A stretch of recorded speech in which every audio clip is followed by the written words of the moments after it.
വിളിക്കടി.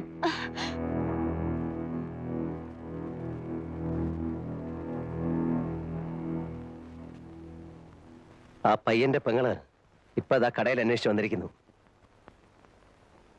അവൾ അറിഞ്ഞിട്ടില്ല ആങ്ങളെ പോയ കാര്യം. അവനെ മാത്രം നമ്പി നിൽക്കുന്ന ഒരു കുടുംബമാ. പോയവനെ കാണുന്നില്ല. I was about to ask you. നിങ്ങളുടെ പോയ ഫ്രണ്ട് തിരിച്ചു വന്നു? ഇല്ല. പോവണ്ടായിരുന്നു. അയാളെ പറ്റി ഓർക്കുമ്പോൾ എനിക്ക് പേടി തോന്നുന്നു. എങ്ങനെ? അവർ തമ്മിൽ കാണാതിരുന്നാൽ മതി. കണ്ടാൽ he's a killer. കൊല്ലാൻ അവന് ഒരു പ്രയാസവുമില്ല. അവൻ തിരിച്ചു വരുന്നതുവരെ നീ റൂമിന് പുറത്ത് പോവില്ല.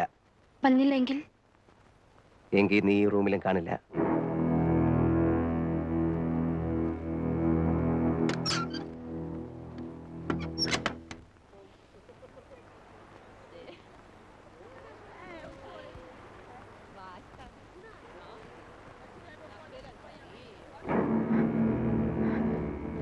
അറിഞ്ഞോ? എന്ത്? കടപ്പുറത്ത് പൊറിഞ്ചോന്റെ പ്രേതം അടിഞ്ഞു കിടക്കുന്നു. ആരും അടുത്തിട്ടില്ല. പോലീസ് വരാൻ വേണ്ടി നോക്കി നിൽക്കുക എല്ലാവരും.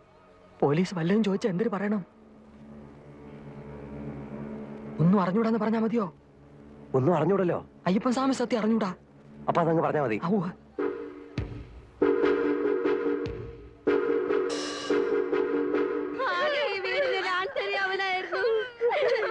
എല്ലാരും കൂടി കൊണ്ടുപോയി അവനെ കൊന്നു. എന്റെ മോനെ,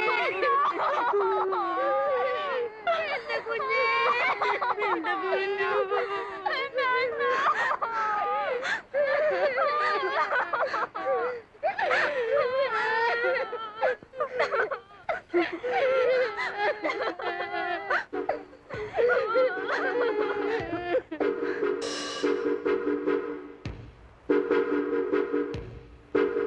നേരോ കള്ളമൊന്നും അറിയാൻ മേല. ഒരു ന്യൂസ് കേട്ടു. ആറ്റിങ്ങലിനപ്പുറത്ത് ഒരു ലെവൽ ക്രോസിൽ അങ്കിളിന്റെ കാറ് കിടക്കുന്നു. കാറിനകത്ത് ഗാന്ധിയുടെ ബോഡി ഇരിക്കുന്നു. ആരോ കുത്തിക്കൊന്നിരിക്കുക. ഏതായാലും നമ്മളൊന്ന് മാറിക്കോ. പോലീസിന് ആദ്യത്തെ അവരുടെ ഇളക്കത്തിനിടയിൽ ആരാ എന്താണെന്നും നോട്ടം കാണിക്കണം. നമ്മൾ എന്തിനാ മാറുന്നേ? അല്ല, അതിന്റെ ആവശ്യമില്ല.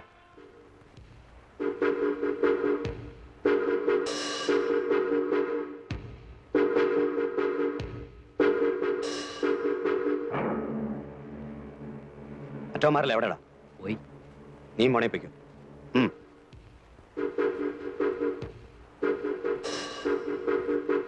അടച്ചേക്കട്ടെ. എന്തിന്? വേണ്ട.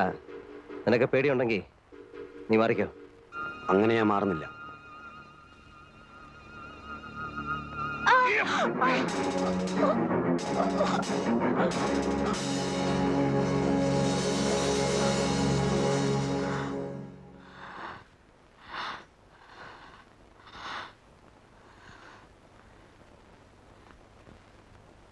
ഞാൻ പറഞ്ഞില്ലേ അവൻ കൊല്ലും.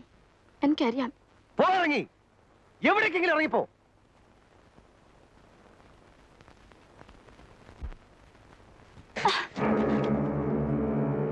എക്കി കൊല്ലാൻ കഴിവില്ലാത്തോണ്ട് പറയാ. എവിടേക്കെങ്കിലും ഒന്ന് പോ. എങ്ങോട്ട് പോവാൻ? എങ്ങോട്ടെങ്കിലും. നമ്മളെല്ലാം ഇപ്പൊ അകത്താകാൻ പോവാ. ഞാനായിട്ട് നിന്നെ പിടിച്ചു കൊടുക്കത്തില്ല. ഒരു ദിവസം ഇവിടെ കൊണ്ടിട്ട് പോയതുകൊണ്ട്. പക്ഷെ അകത്തായാൽ ഞാൻ എല്ലാം പറയും.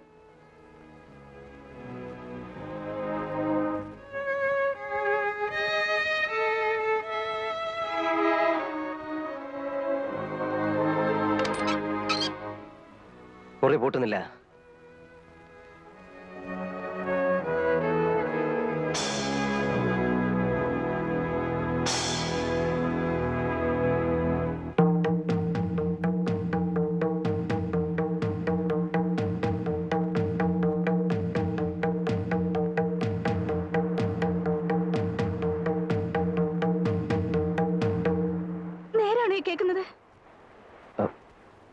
അങ്ങനെ കേട്ടു. കേട്ടേ ഉള്ളൂ. ഒന്നും അറിഞ്ഞൂടെ? അറിഞ്ഞൂടെന്ന് ചോദിച്ചാൽ നിങ്ങൾക്കെല്ലാം അറിയാം. എന്നിട്ട് ഒന്നും അറിയാത്ത പോലെ നിൽക്കുന്നു. എനിക്കറിയാം. എന്റെ അണ്ണന്റെ ശവം നിങ്ങൾ അറിയാൻ നിങ്ങളുടെ കാറിനകത്ത് ഇരിക്കില്ല. എനിക്ക് ഉറപ്പം. സത്യത്തിൽ എന്തിനെ? നിങ്ങൾ സത്യം പറയത്തില്ല. നിങ്ങളുടെ ജീവിതത്തിൽ സത്യമൊന്നുമില്ല. നിങ്ങൾക്ക് കാശ് മതി. നിങ്ങൾ കാശുണ്ടാക്കാൻ വേണ്ടി എന്റെ അണ്ണനെ ചതി പറഞ്ഞയച്ച്.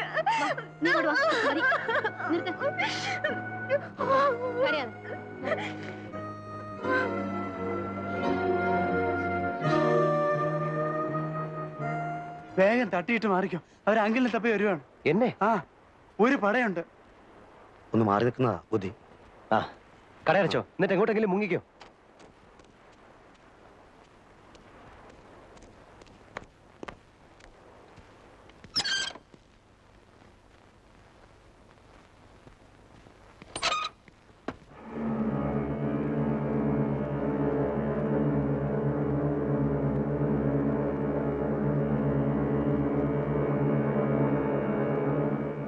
ഏയ്,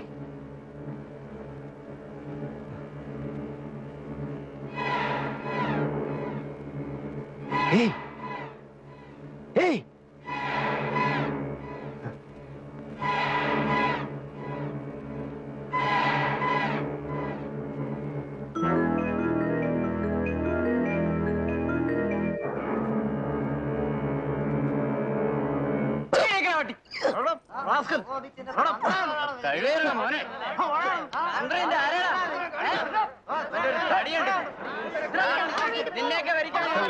Big shot. There's a lot of police there. I wonder what they're doing. Isn't he the man from the restaurant?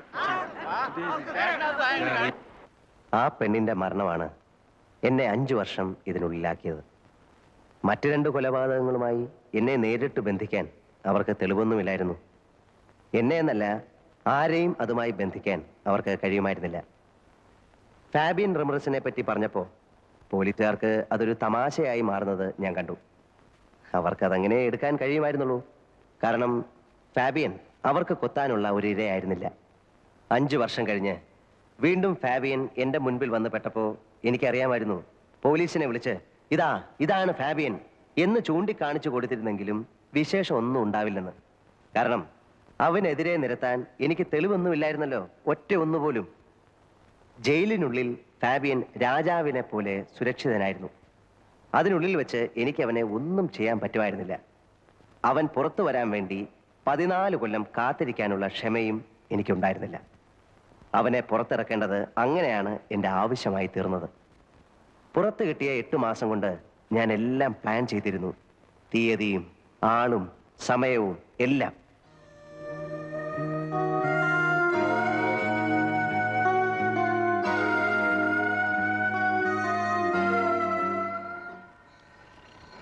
You promised me that you will inform me the date today. My cash is ready.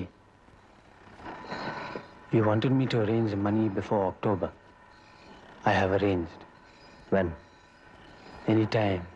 It is ready there. പുറത്തിറങ്ങിയാൽ അതെത്തിക്കാനുള്ള ഏർപ്പാടുണ്ടോ? ഉണ്ട്. Then ഒരാഴ്ച കൂടെ wait ചെയ്യൂ. You arrange it on October 2nd. October 2nd. ഇവിടെ അന്ന് festival ദിവസമാണ്, Gandhi Jayanti. Gandhi Jayanti. ആ